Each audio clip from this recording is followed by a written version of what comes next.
All right, good evening. Good evening, everybody. Good evening, everybody. Lakers over the Pelicans, 118 to 104. A little quicker today on getting to the post game. Yeah, I'm still kind of figuring some of this stuff out with the JJ stuff. But what I think I'm going to do today is I'll just kind of have it in the background, listen, tell you guys what I hear. I don't want to wait for JJ to go, so I want to get the post game show started. Thank you very much for tuning in. Lakers bounce back. They get a win over the Pelicans, 118 to 104.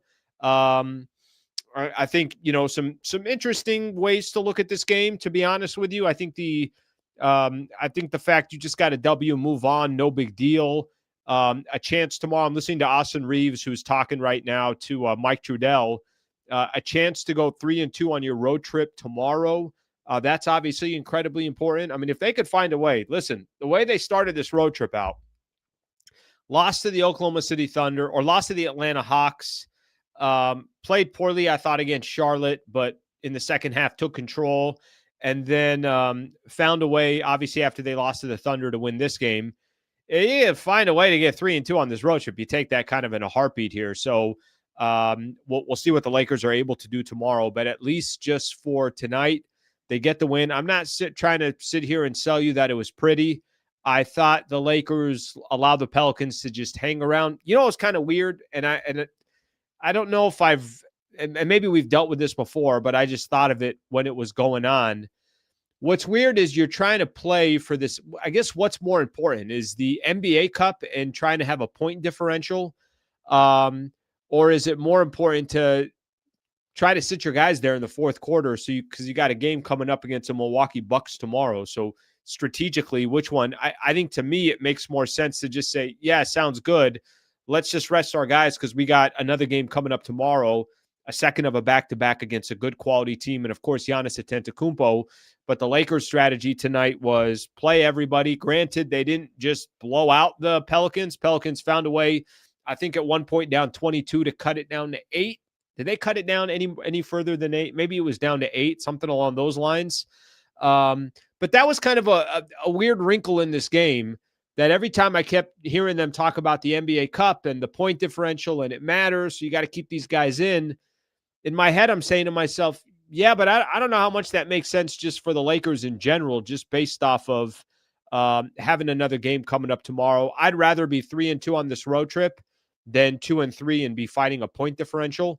And I'm not telling you that by playing the guys in the last 6 minutes or so, they'll win or lose that game coming up tomorrow. Obviously, that's a completely different game, but that was a weird wrinkle that I don't know if I've paid too close attention to until I was watching tonight and kept saying to myself, all right, well, they're not going to give their guys an opportunity to sit out this game. And granted, the Lakers were kind of blowing that lead. There's a few things that I do want to hit on. Obviously, highly encourage as many comments as possible. I'll try to get into those comments as, obviously as we get the show going. But just a few notes here that I wrote down that I'm going to eventually get into. A balanced attack by the Lakers tonight. It was just nice to see guys other than Luka these last few games contribute, that you did have some balance. You had multiple guys contribute. You know, it was really nice to see a good Austin Reaves game, which I feel like we have not seen in a while. I thought Ayton, to have the type of performance Deandre Ayton had in the game against the Oklahoma City Thunder, that was discouraging. So to see him come back with a 20-16 night, phenomenal, from that perspective. So it was good to see that. And then, like I said, I think just having multiple players contribute, but how much can you take away from a Pelicans team? Not much. They're not a good team. They got the worst record in the Western Conference. But if you're the Lakers, you just kind of handle business and move on. It's not your fault that they're the worst team in the NBA. It's not your fault Zion's out or DeJounte Murray's out or Jordan Poole's out, or go down the list of all the different players that are out. There's nothing you could do about that. But what you can do is try to take advantage of a team, even if they are down. Try to take advantage of a team that is struggling. And I thought the Lakers did that tonight. So obviously just grabbing the W, 118 to 104. We'll take it, move on. And like I said, tomorrow's going to be an interesting game because you go up against a Milwaukee Bucks team that is, I think Bucks are playing right now. I know Bucks are going to be on the second of a back-to-back as well, so something to keep in mind there. But it seems, if I'm being completely honest with you, seems a little odd that the Lakers have a chance to go 3-on-2 on this road trip. It doesn't feel like it. So if they close out the game tomorrow against Milwaukee and it's just a well-played game by the Lakers and everybody's clicking, they're doing their thing, then you'll feel good about the road trip. If they lose tomorrow and they go 2-3, that would probably match the way they've played so far this season. So that's kind of good news here. I'm looking at the scoreboard. Bucks and the Hornets are in OT. So the Bucks are going to be in a second of a back-to-back tomorrow as well. Everybody, these are all NBA Cup games, so everybody's kind of dealing with the same thing where they're trying to get point differentials and everything else. But Bucks are in a game in OT. Okay, let me kind of start things off here. I'll take a look at some of the comments. When JJ does talk, I'll probably just have it in my ear here, and anything that I think is worth noting or making note of, I'll do so. All right, let's take a look at some of the comments here. All our starters should have been on the bench for the whole fourth quarter and getting ready for Bucks tomorrow. Okay, I'm going to go back to this. Let's talk about this here for a quick second, because this is kind of why I started the post game and I said what I said. Let me see something here. Can I make these? That's why I said, what I mentioned here. I don't know if this has happened before and I just wasn't paying attention to it, but if you ask me what's a bigger deal, a point differential in an NBA Cup game, or let's just be ready for tomorrow's game that we got coming up against the Milwaukee Bucks, which is going to be a really tough game. It's going to be a competitive game. I would tell you, F the point differential and get your guys ready for tomorrow night's game. Now, the Lakers didn't help themselves here. What was the fourth quarter score? And I just want to look at the fourth because I know the Lakers didn't necessarily help them. 27-23, so they were only outscored by 4.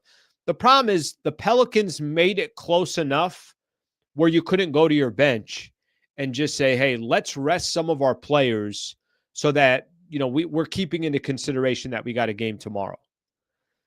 Listen, I've kind of given my opinion on the NBA Cup. It doesn't really do anything for me. I'm not against it. It's fine. It exists.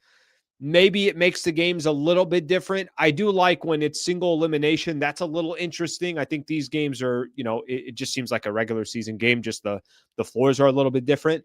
If you want to try something in the middle of November, that's fine. I get it. You're trying to draw a little bit more interest. They're looking at sponsorships. I don't know if you guys noticed this, but the league really cares a lot about the revenue, and that's kind of all they care about. So it's another revenue opportunity for them. But do I want to see NBA Cup differentials, or do I want to see trying to be strategic for next games? I'm going to tell you guys. So JJ's talking right now, and they're asking about the starters. Let me just see if I can get this. All right, JJ basically says that the only thing he really cared about the game was that the fact that they get off to a good start and there's a little bit of a flow of a game was as important for him than anything else, because they've played so poorly in each one of these games on the road, at least to start off the game. They have. I mean, think about that. Against Atlanta, against Charlotte, and against Oklahoma City. I mean, there's nothing that you can really take away from any of those games that I thought were good. All right, so I'll leave that alone. I'm not going to pay too much attention to it, but JJ did kind of acknowledge that he wasn't too worried about how the game ended, was more concerned about what's the energy look like, how did the team play, how did they start the game, and clearly better than they started in some of these other games. Not the best barometer. I've told you guys before, when you're playing teams that you're supposed to beat, and when you're playing teams that, obviously you have to, that don't have a lot of their key players, yeah, you should be doing what you're doing. Okay, I'm going to get into some more comments here in just a second. Let me talk real quick about Austin Reeves. I want to hit on Reeves here for a second. It was nice to see Austin Reeves just have a decent game. I mean, I've been saying this, and I don't know if people agree with this, and sometimes people are too critical, sometimes they're not critical enough, but I'll just tell you my opinion. Reeves hasn't looked impressive since he came back from that groin injury that he had, and maybe I heard Stu Lance saying this on the broadcast. Stu Lance said something that he thinks, not he thinks, but those types of injuries, they take time. They take a second. It's not going to be something where, Austin Reeves is just going to be skipping around and saying, oh, I'm perfect. I'm great. I just had a groin injury. I'm fine. Let me go up against these other NBA players and some of the best athletes in the world and be the best version of myself. For me, just watching this game, at least you saw Austin Reeves just have a game where his shooting percentage was a lot better. 9 of 16 from the field. I'm seeing too many games where he's firing up too many threes. He's taking bad shots. I think teams have done a better job defending him. By the way, still with just 2 of 6 from the 3-point. Him and Luke are really struggling from the 3. I mean, those are not two areas that you can really highlight here. They're definitely struggling from the 3-point line. But for Reeves, 31 points, got to the free throw line 13 times. Between him and Luka, they got to the free throw line 26 times. So seeing the 31 points for Austin Reeves, seeing the 7 assists for Austin Reeves, just nice to see him have a game where you feel like, all right, he looked a little bit more like himself. He looked a little bit more efficient. He looked better. And that's probably the best way that I can put it, is he just looked better than he has over these last, what do you want to call it, 4 or 5 games since he came back. Good to see Reeves just have a little bit more of a natural flow to his game. I've said this to you guys before. I've got annoyed with the whole, you take a shot, I take a shot, you go, I go. Those are not things that, obviously those are not things that I think are sustainable. Okay, let me take a look at a couple of the comments here. Yeah, it's a kind of a tough one today because I know where you guys are coming from. I know that, I think we can be critical about the team tonight. I think you can. I don't think they've been impressive in the last 4 games total. There's just nothing in the last 4 games that tells me, hey, this is good basketball. And then I see Spectrum put the Lakers record. They're 9-4.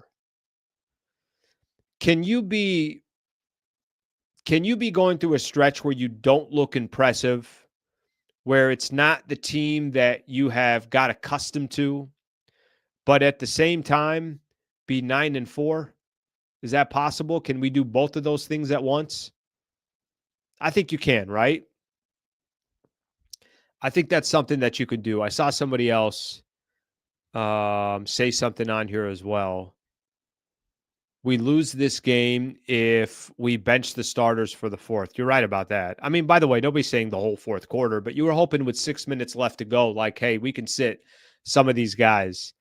This is the one that I saw earlier. Also, not impressed with this win. I get it. Yeah, I don't think anybody's. I think this is one of those wins where you just say, cool, the Lakers won the game, but it's not a game where you're going to walk and say, remember that game on Friday, November 14th? It's not some of the more impressive wins that the Lakers have had at certain points of the season this year. Okay, let me look at a few more comments here. See what we got here. Actually, the entire team is fool's gold. Is that what people believe? Like what I was doing something here this morning, and I was spending some time this morning talking about how are the Lakers a top 4 team in the Western Conference? They're probably somewhere in that range, probably somewhere around there. But I think you can do 2 things. I think you could accomplish 2 things. I think one thing that you could accomplish, you can definitely accomplish the you're supposed to win this game. Nobody's going to be impressed by it. Nobody's going to sit back here and say, oh my gosh, this is beautiful basketball. I don't think anybody's going to do that. But you can also say, just grab the win and move on. And that's kind of what the Lakers did tonight. For me, the thing that will be the true test is, what do the Lakers look like tomorrow? Because tomorrow is the finale of your road trip. And so far in this road trip, they've played like a 2-3 team, not like a 3-2 team. So what does tomorrow look like? Does tomorrow put the capper on what was a bad road trip, and your only 2 wins are against the Charlotte Hornets and the Pelicans, who are wildly injured? By the way, Atlanta was as well.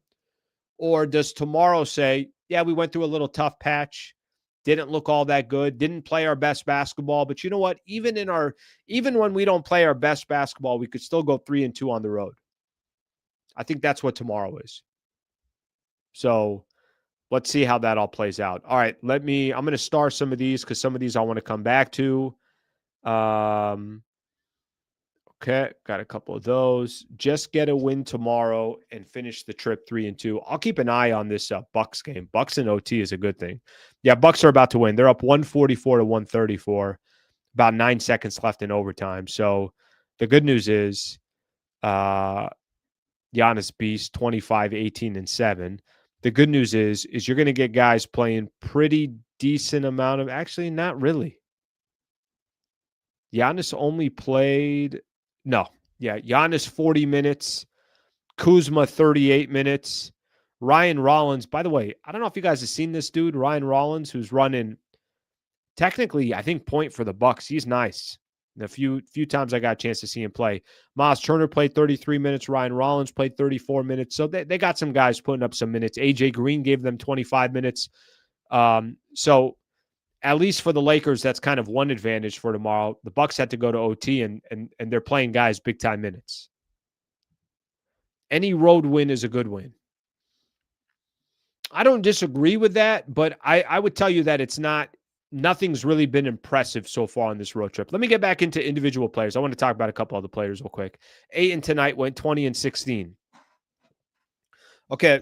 You impressed with Ayton tonight? Yes or no? Let's just kind of focus on Ayton here for a quick second, and we'll jump around. I'll get into some of these other topics that I know you guys want to hit on. Other people have some different ideas as far as topics go.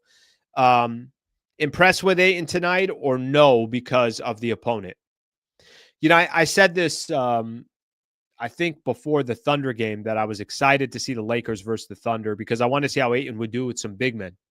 Well, tomorrow, by the way, he's got another test because you got Miles Turner there. You got Giannis Antetokounmpo. You got some bigs there tomorrow that are ready to go. You got guys that are ready to bang. You got some guys that are, you'll have to be honest on the defensive side, guys that could take you off the dribble, guys that could shoot threes. So Ayton tomorrow's got another one of these tests. But one of the things that I said going into the Thunder game, I was looking forward to that game primarily because I knew that Ayton would have a really difficult matchup. And what's he going to look like? What type of game will Ayton have in a really tough matchup against Isaiah Hartenstein and Chet Holmgren that's there and just a well-organized Oklahoma City Thunder team? He was bad, really, really bad, a complete non-factor. 6 points and 5 rebounds. Okay, then he bounces back tonight against the Pelicans, who really have very little size and don't have any significant big men. They're 2-9, maybe 2-10 now. I think they were 2-9 coming into this game. They're 2-10 now. Obviously not a good team. He gives you 20 and 16. Is he impressed with this game tonight, or is it almost like, yeah, you just do your freaking job like everybody else. Go get the win against the Pelicans. But it's not like the Lakers won this game by 30 and sat everybody and said, that's it, we did our job. And it's not like Luka got a chance to play. What did Luka play? How many minutes? 40 tonight. Austin Reeves had to play 38. Rui had to give you 35. Ayton had to give you 36. So, I mean, technically, whatever the Bucks players had to play, the Lakers technically played the same thing. I mean, Giannis could have played close to 40, while Luka played 40. The way I looked at Ayton's night tonight was, okay, this was cool, but this is a shitty team that you did it against. Got another one of those tests coming up tomorrow. So you got another game coming up tomorrow against a team where that's really going to be the battle and the test, and that everybody kind of keeps an eye out for is cool, Ayton, but what do you do against this team? That's kind of how I would just assess Ayton tonight. All right, let me see some of the comments here in regards to that. Yep, Bucks win by 13. Casual fans are hyping again because they win against the Pelicans with no Zion. I don't think anybody's hyping anything, brother. Nothing. I mean, if you've been listening to my post-game show tonight, Am I blowing smoke up people's you know what, or am I just saying that the Pelicans aren't a good team? New Orleans is a weak rebounding team, so the 16 rebounds for Ayton. So you're making a point on that. All right. Ayton needs to play well against great teams. I'm waiting for that too. And by the way, listen, he's played. I thought he outplayed technically, statistically. I thought he played better than Wembanyama when they had that game against the Spurs. So it's not like the man hasn't done that, but I think tomorrow is all right. The real test was against the Thunder. You laid an egg. Came back tonight. You performed well. You put up good rebounds. You dominated in the paint. Okay, well, you're supposed to do that against the Pelicans. Can you do that again tomorrow against the Bucks? I mean, if you told me tomorrow that we're all sitting here and we're reacting to the Lakers beating the Milwaukee Bucks and Ayton had 20 and 16, it's a different conversation, right? There's a lot more weight to it. I don't think every game is created equal. And I think for individual players, not all games are created equal either. I mean, great for Reeves to have 31 tonight, but if he doesn't have a good game tomorrow, are we going to remember this game tonight? Some of the other individual players, by the way, just to point out, Rui, 14, 6 of 10 from the field. That's Rui, man. That guy just, he's so efficient from the field. I mentioned Ayton, what he did. Let me point out a couple other guys here real quick. Luka tonight, 6 of 18 or 6 of 16, did have 12 assists and 7 rebounds. Luka's shooting just not real efficient right now. I mean, he's had a few games now in a row where his efficiency is really down. Off the bench for the Lakers, Laravia with 6 just shot 4 times, 3 or 4. Really nothing crazy contributions off the Lakers bench. That's the other thing is you look at some of these Lakers starters. This is why I'm really looking forward to having LeBron come back. You're going to get one of these guys that are going to go to the bench. If it's Marcus Smart, which is probably most likely, maybe not, but I'm just going to assume it's going to be Marcus Smart, then you'll have a little bit more help off your bench. If it's Rui Hachimura, you'll have a little bit more help off your bench. But right now, the way the Lakers have it, they got, obviously a key number of players that are contributing that are just the starters. What they really, really need, they need Laravia to be giving them more. I don't know what, Vando is when the dust settles. I mean, they're not even really using Vando all that much. Vando's probably getting 12 to 15 minutes a night max, but they need Jake Laravia. Laravia is, I think, an important one. That's an important piece, and they're going to need more from him. DA was solid. He needs to play with more force, though. Yes, a little impressed, but the opponent was a weaker team, and against better teams with bigger size, he averaged 10 and 5, which is not good. All right, let's get another one here. NBA helped the Lakers by putting trash teams in their first. All right, got some conspiracy theories here. 9 and 4, no LBJ so far at all. Breaking news: he'll have major impact on both ends of the court.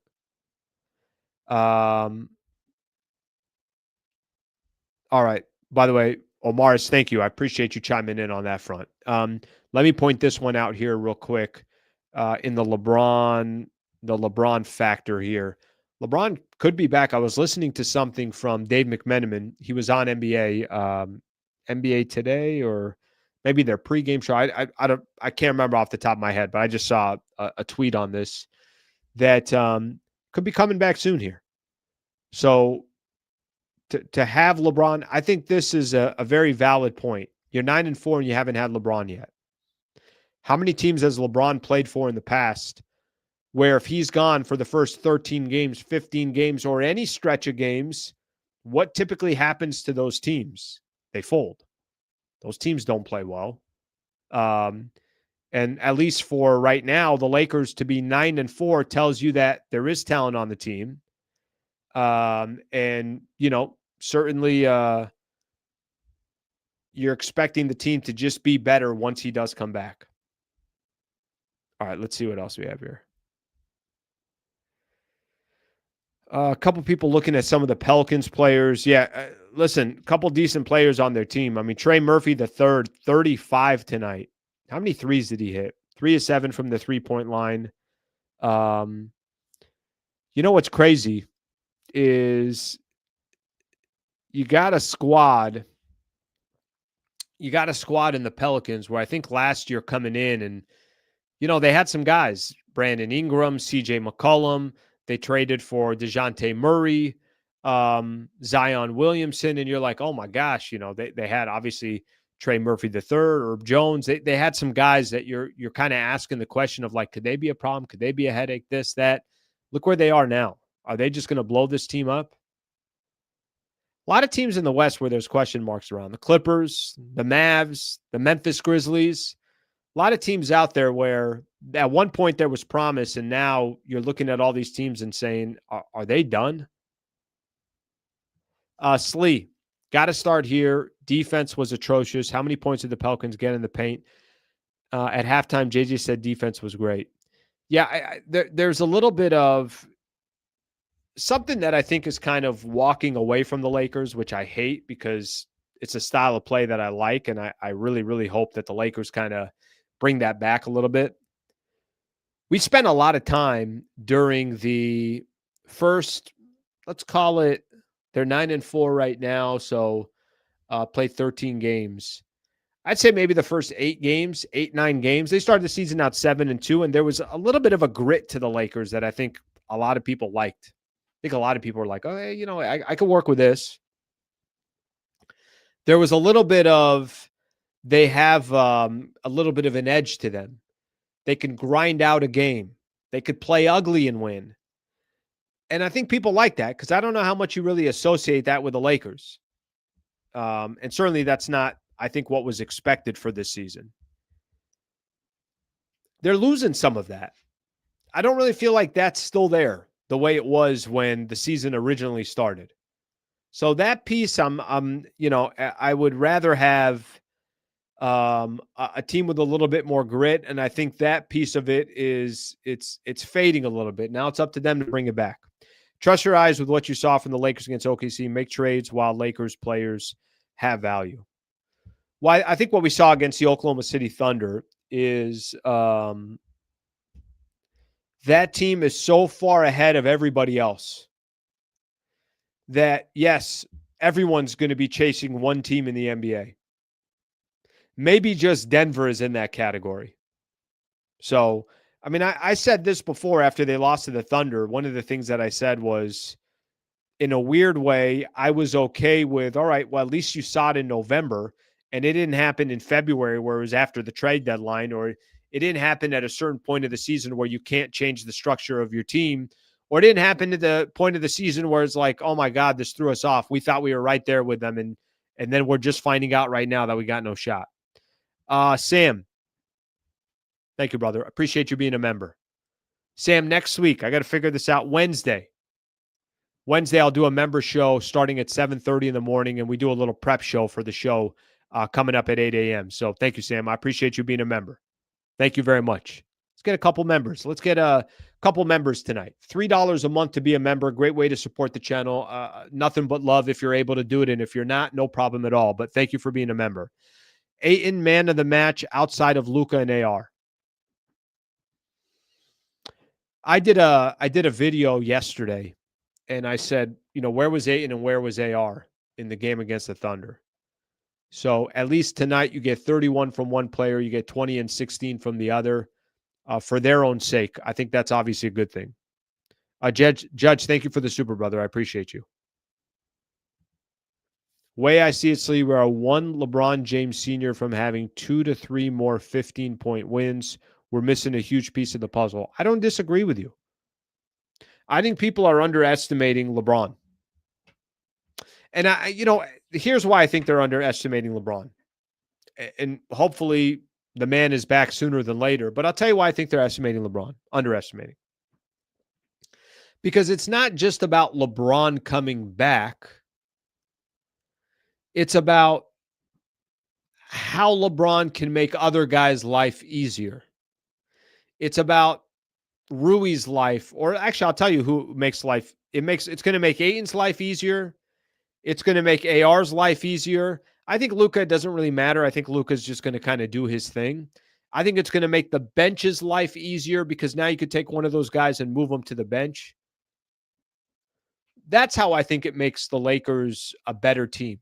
Not because LeBron has to come and be a savior like LeBron has had to be for his entire career. Not for that reason, but I think for other reasons.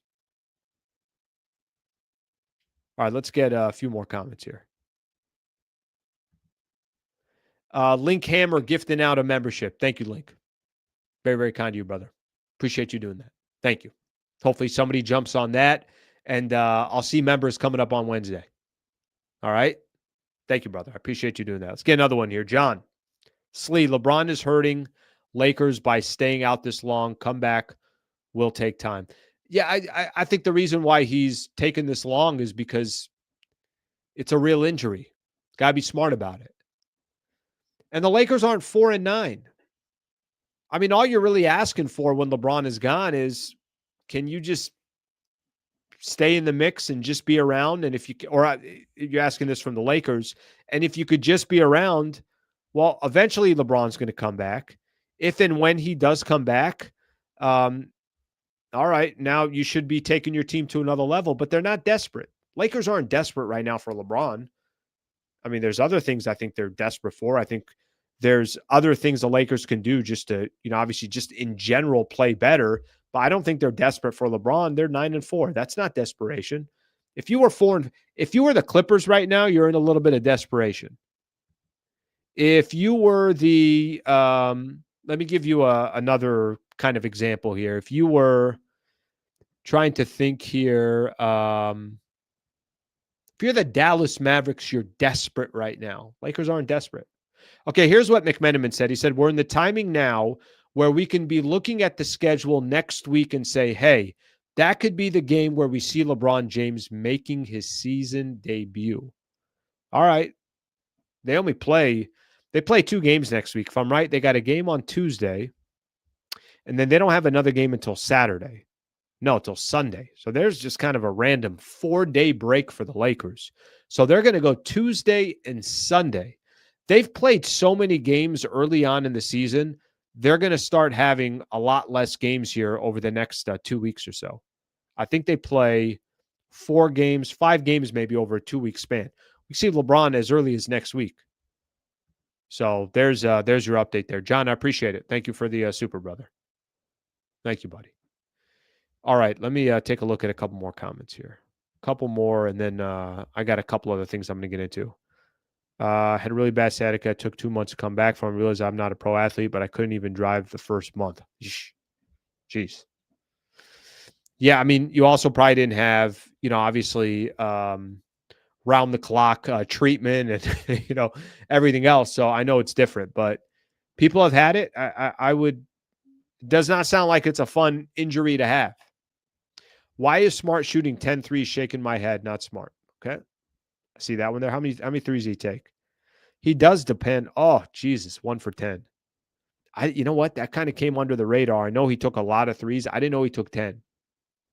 Yeah, you know what it reminds me of? Guys, you guys tell me do you ever used to watch the Celtics in the playoffs? You're just watching NBA basketball. Celtics are playing the Cavs or whoever they're playing, right? Marcus Smart had a tendency to do that, where I think he had bad timing with some of his shot selection. All right, either Tatum could take a shot, Jaylen Brown could take a shot. I don't know. Go down the list of some of the players that they have. And it would be Marcus Smart firing a 3. And if you're the defense, you're like, yeah, we'd rather live with that. Yeah, that's not smart. It's not. So I don't think I'm a proponent of that at all. By the way, even if he went 3 for 10, I'd say, yeah, it's not a good idea. Even if he went 4 for 10, I would tell you, yeah, just Marcus Smart shouldn't be taking 10 threes. There's better shots that you could take than 10 threes from Marcus Smart. Let's see. Give those threes to Rui. Rui's just remarkably, obviously he's done just such a great job of efficiency perspective. Okay, next game tomorrow, Lakers at the Bucks. Let's talk about that here real quick. Then I want to do some scores from around the NBA. I'll get a few more comments in, and then we'll call it a night for everybody. Lakers over the Pelicans, 118-104. They're now 9-4 on the season. Okay, Lakers at Bucks tomorrow. You obviously got Giannis Antetokounmpo is the guy, right? Like there's no secrets here. Nobody's trying to guess where the offense runs through. Nobody's trying to guess who's the anchor of their defense. Now they got some other players as well. I mentioned Ryan Rollins, Miles Turner, but tomorrow's a very winnable game. Very winnable game against the Bucks. I got this popped up here, and I want to show it for everybody. Actually, I won't show it. I'll just kind of explain it here. Here are the Bucks so far this year. So they're 8-6 on the season. The games they've won, the games they've lost, it gives you an idea. Actually, they're 8-5 on the season. So I just want to see, are some of their wins impressive or are they against bad teams? Here are their wins. Washington, Toronto, Knicks, Warriors, Pacers, Bulls, Mavs, Hornets. Nothing crazy. The win against the Knicks is impressive. Raptors are pretty decent. The win against the Warriors is a pretty good win, but nothing, nothing too crazy. Let's see their losses. How many of those are good teams? Lost to the Cavs, lost to the Kings, lost to the Raptors, lost to the Rockets, and then lost to the Hornets. They played Hornets back to back. I mean, statistically, Giannis still, one of the most dominating players in the NBA. Look at Giannis' stats so far this year. 33 points, 12 rebounds, 6 assists. Over a block a game and a steal a game as well. So he's doing a little bit of everything. Ryan Rollins is the other dude that I was talking about, their point guard, who's really, really nice. He's their second leading scorer. Then it goes Kuz. Then it goes Miles Turner. Then it goes AJ Green, Gary Trent Jr. So, kind of goes down the list. Very winnable game tomorrow. I don't think Milwaukee is all that impressive. I know they just recently lost Taurean Prince. I think Taurean Prince is probably going to be out, indefinitely here. I know they recently lost him. So I think tomorrow, a lot kind of rides on tomorrow's game. I'm not trying to be overly dramatic here, but let me tell you what I mean by that. They have not played good in this road trip, on a consistent basis. You got some wins, give them credit. Okay, get the win against Charlotte, get the win. But I don't think anybody's looked at this 4-game road trip and be like, oh my God, this is great basketball. Tomorrow kind of makes or breaks your road trip. Again, if you go 3-2 on this road trip, you should feel good about yourself. You should say we're 10-4. We won 3 out of 5 games on the road, played against a couple of good opponents, got a chance. We beat Giannis, whatever you want to say, however you want to. We had one bad game against Atlanta, but you know what? We took care of other business, and let's forget about the Oklahoma City Thunder. They're in the league of their own. But if you lose tomorrow, it kind of matches how they've played in this road trip by going 2-3. So we'll see what happens tomorrow. But they obviously a big game against the Bucks tomorrow, a fun game, and I think it's going to give us a good idea to feel like the Lakers are back on track or they're not. That game tomorrow, by the way, it's on NBA TV, and it's tipping off at 5:00 again. So another 5:00 game. All right, let me give you guys some scores from around the NBA here. I'll look at the comments. And then let's call it an evening here. Clippers and the Mavs are going to overtime, 114 apiece. One of these teams are going to be 3. I think Clippers, if they lose, they're 3-9. Mavs, if they lose, they're 3-10. Warriors and the Spurs, good game. That's on Prime. 56-54 in the third quarter. Spurs with a 2-point lead. Knicks beat the Heat, 140-132. Magic beat the Nets, 105-98. Pistons are now 11-2. They beat the Sixers. Rockets are now 8-3. They're back on track. They started 0-2. They've won 8 of 9 now. They win 140-116 over Portland. Bucks, I mentioned, beat the Hornets in overtime, and the Kings are in a complete free fall. They're 3-10. They lose to the Minnesota Timberwolves, who are playing some good ball since Anthony Edwards came back, 124-110. So maybe the Kings are going to be in some type of fire sale here in a little bit as well. Okay, let's take a look at some of the comments here. We needed to beat an elite. We needed to beat at elite teams. Get a chance tomorrow. See what they do.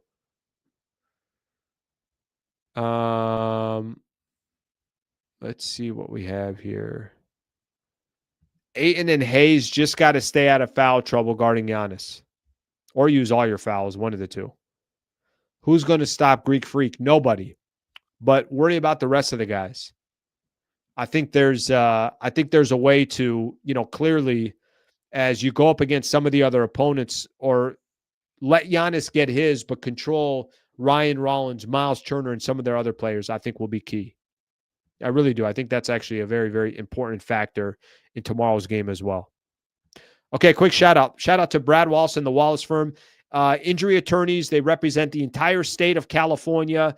Serious injury, wrongful death case. They're obviously a great partner to this channel. So shout out to Brad Wallace and the Wallace firm.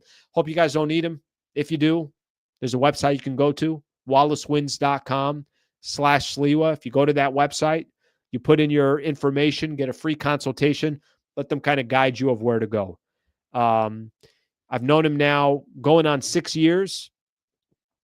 I really appreciate his partnership with me. He was with me on radio. He's with me now on YouTube. And if he can help anybody on this channel, he'll be happy to help. wallacewins.com/Sliwa. wallacewins.com/Sliwa. So shout out to Brad Wallace and the Wallace firm. All right. Final couple of comments here. And we're going to get out of here. Let's get a couple more comments in here. How many wins? Do you think this is a real question. Do you think the Kings, Doug Christie, would make it to midseason as their coach, Slee? You know, I got to be honest with you. He already doesn't it already feel like he's kind of losing that locker room a little bit? I don't know if all these guys are really playing for him. I mean, kind of sucks for him because it's his first opportunity. The Kings are not a good, well-run organization. I think it's up in the air whether he makes it through, the season. I mean, let alone half the season, we'll wait and see. But I'm not sure if he makes it, obviously out of this season. Look, just let me play this out here. Look how many people are, look how many teams right now are in a free fall. The Pelicans are in a free fall. The Mavs are in a free fall. The Kings are in a free fall. The Grizzlies are in a free fall. The Clippers are in a free fall. There's 5 teams right there in the Western Conference where you're like, are all these teams just going to sell? Are they going to sell at some point in the season? Do you think the Mavs will make a trade with us again? And no, I don't. I really don't. I don't think that's happening anytime soon. I'll tell you that much. I just don't think they can. I'll be honest with you. I don't think they can. All right, let's see if we get any more. Ayton and Hayes. Okay, got that one. Okay, got that one. We needed to beat elite teams. I got that one too. My people, I think we're good right there. Over 40 minutes. Lakers do get the win against the Pelicans. Maybe not the most impressive win. Let's see what they do tomorrow. I think a lot of tonight is predicated on tomorrow. You get a win tomorrow, 3-2 on the obviously on the road trip, and to start your season out 10-4 without LeBron is very, very impressive. But let's see what happens tomorrow when they take on the Milwaukee Bucks. Has not been a clean road trip, to say the least. 118-104, the final score. Please subscribe to the channel. Thank you for being here. I will see you guys coming up tomorrow after the Lakers take on the Milwaukee Bucks. Thanks, everybody.